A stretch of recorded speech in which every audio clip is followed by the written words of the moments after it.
A grown son, sitting with his mother on her deathbed, tweets her final hours. This is Scot Simson, NPR host of Weekend Edition Saturday, has spent the last week lovingly documenting his mother's life and illness and her death in just 140 characters. Here's one tweet. Mother asks, "Will this go on forever?" She means pain, dread.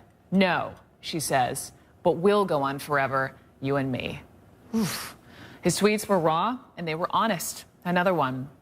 "I love holding my mother's hand. Haven't held it like this since I was 9. Why did I stop? I thought it was unmanly. What crap." CNN's Ted Rowlands has the story. Hi, I'm Scot Simson of NPR. For more than 30 years, Scot Simson has been a familiar voice on national public radio. But for the past week, Simson has been communicating from his mother's bedside at Northwestern Memorial Hospital in Chicago, sharing with his 1.2 million Twitter followers his mother's final moments. "Breathing hard now," he tweeted at one point over the weekend. "She sleeps, opens eyes, a minute sleeps. I sing, I'll always be there, as frightened as you." Later, he tweeted, "Mother cries help me at 2:30. Been holding her like a baby since. She's asleep now. All I can do is hold on to her." The sharing of what's normally a profoundly private experience made people take notice. From one follower, "I listen to you all the time, sending you hugs and prayers." Maria Shriver sent this tweet, "My heart goes out to Scot Simson. I applaud him for the conversation on grief, so needed." Some people, however, think tweeting a death is inappropriate. "It just makes me feel gross thinking of sharing something so deeply personal and having people watch and wait." On CBS This Morning, Scot Simson talked about why he wanted to share something so personal.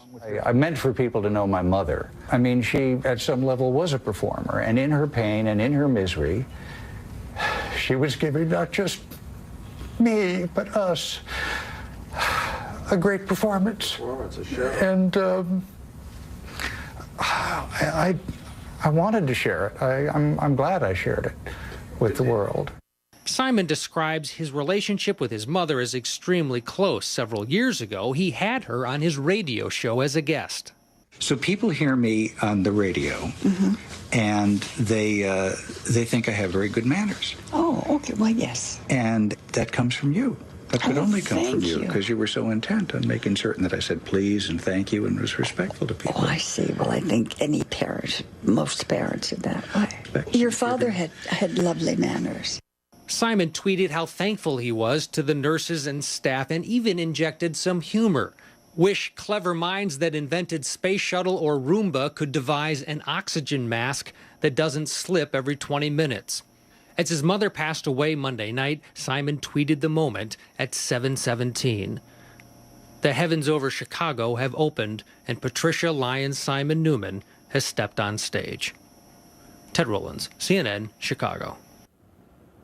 It's gripping, isn't it? His colleague at NPR, Peter Segal, quoted in the LA Times saying this about his colleague, quote, "We usually only get to see moments like this in fiction, right? It sounds awful, exploitative, and weird. But when you look at Simons's Twitter feed, it's not." Joining me now, licensed psychologist Erik Fisher. Welcome. Thanks for having me. My goodness. Like I said, I read this LA Times piece last night, and I was boo-hooing over this. When you read about this and you saw, I mean, when you go to he has over 1 million followers, and you read sort of backwards, tweet by tweet by tweet, what did you make of it?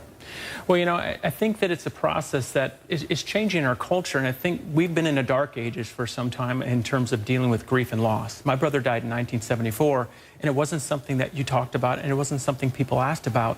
But grieving is a process we are going to go through, and I think to have it as a public process that people can see what people go through, as well as know what to expect during a death process, it's okay. There's a couple things to look at is what are the person's motivations for sharing that? Is it narcissistic, to bring attention back to me? Is it to feel, to share information, keep people in the loop? Or is it a way that person's grieving? That's one piece. The other piece is how does that other person that's in the dying process feel about this being shared? Given that his mother was on a show previously and probably was very part of it, she's probably comfortable with the process. So I think it's important for us not to judge. I feel like, and I agree, and I think part of it, just reading this LA Times article, which was so great, they quoted some of these followers who were, you know, reading all these tweets. One person put it this way: comforting to know others are going through the same thing as my fam. May your mom pass peacefully, and I hope my father will as well. You know, I think about, well, why do I tweet? Sometimes it's news, sometimes I just want to share. It's a community. Yes. And I don't know him, but I would imagine it's just sort of consoling to know there are others out there who can be part of a greater community to help one with your grief. Well, as people, we look for validation. We look for comfort from each other. We're social animals, and we have to understand that dealing with emotions in isolation is not healthy. That's what our research shows from how it affects our physical health, our emotional health, our lifestyles. So being able to share these things together and pull together as a community, not just as a community of a few people, but a community of a world of followers, I think isn't a bad thing. Was it done respectfully? I think it was. Was it done appropriately? Yes, but are our boundaries changing in our social media world? Absolutely. Is it always good? Not necessarily, but I think this was okay. I loved Maria Shriver's note just about we should have, you know, thank you for this conversation on grief. It's not something we all really want to talk about, but it's such a reality for so many of us, those who have lost loved ones, those who will eventually. Oof, just takes your breath away a little bit. Erik Fisher, thank you so much. Thank you for having me. I appreciate it.